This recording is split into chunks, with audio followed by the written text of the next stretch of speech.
Chapter 21, Acceptance and More Editing. Acceptance is what brings us together today. Acceptance, that blessed arrangement, that dream within a dream. As a creative person, one must develop a thick skin for rejection. Take each rejection and add it to your armor until you are a titan, invincible. Oh, sorry. Back to acceptance.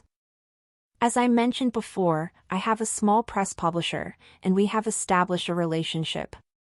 That means while I still submit each book in the series to them, they have a right of first refusal for books in that series in our contract, but unless my quality falls off considerably, they probably won't reject. The most they'll do is ask for significant rewrites, as series are better together. However, if you are a first-time submitter, it's good to have a plan for when you get that acceptance.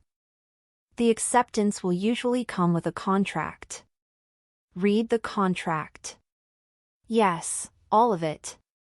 Even if you have no legal background. Most book contracts are less than 5 pages and aren't super difficult. If you are still confused, though, several organizations are out there to help authors evaluate their contracts. I'm a member of the SFWA, Science Fiction Writers Association, and they offer a contract review service. Writers Relief, a good resource in itself, offers a list of organizations. writersrelief.com. There are some norms within the industry to be aware of. Make certain there is a time limit to your contract. A common term is 5 years, after which the rights to your book return to you. In addition, a shorter limit, say, 6 months, that if the publisher doesn't actually publish your book, the rights revert to you. Ensure they address print, ebook, and audiobook rights, as well as international distribution.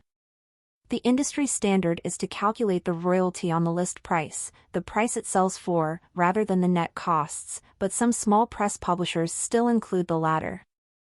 Of course, that doesn't mean the journey is over. Not by a long chalk. Next comes the edits, the book cover, the blurb, the taglines, the marketing, the cover reveal, the release date, the promotions, and then more promotions. And more marketing. And more marketing, and maybe a few promotions here and there. No, marketing and promotion are not the same. So, what do I do now? Other than read the contract, sign it, fill out the cover art questionnaire, the blurb, and the tagline information. I wait. Yup, just like I was waiting after I submitted the book. Now it's waiting on my fantastic editor to read the book and suggest her first round of edits. But that's the subject of the next chapter. In the meantime, I'm editing book 5 in the series, Misfortune of Song. While I'm waiting on beta readers to get back to me on that, I've started research on book 6, Misfortune of Time. Just started, mind you, but it's begun percolating in my brain. I've already fleshed out the 1-paragraph description into 5 paragraphs, and will end up around 3 pages before I start defining my characters. Once the first round of edits were submitted and read, I got a second round. These consisted mostly minor items and questions, more grammatical and stylistic than story questions. I sent those back in good order, plus a couple more refinements I had thought of since my last submission. The bare truth is that a writer never finishes editing a book. They simply stop being able to make those edits into the final copy. Art is never finished, only abandoned. Da Vinci. When the second round of edits are back to my editor, she could send a third round if needed. However, she didn't, so she sent it on to my publisher. My publisher then sends the manuscript to a proofreader for any final grammatical or punctuation issues.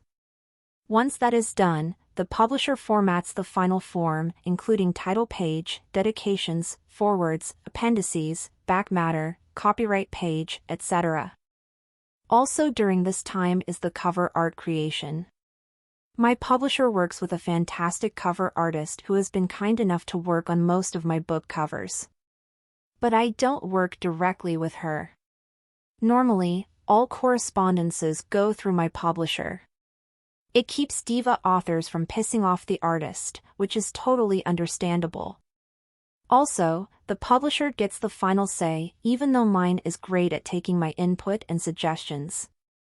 However, if you work with a large traditional publisher, most of the stories I've heard say that the author has very little input into the cover art. The cover artist doesn't read your book, impossible to do that for all the books, and is given a cover art information guide. You might be asked to fill this out, or your editor does, or someone else at the publisher. Regardless, you probably won't get a final say on the artwork. This is another reason I'm moving towards self-publishing. That control thing, I want to say what's on my covers. Since I'm also an artist, I'm having fun making my own. Then the madness begins.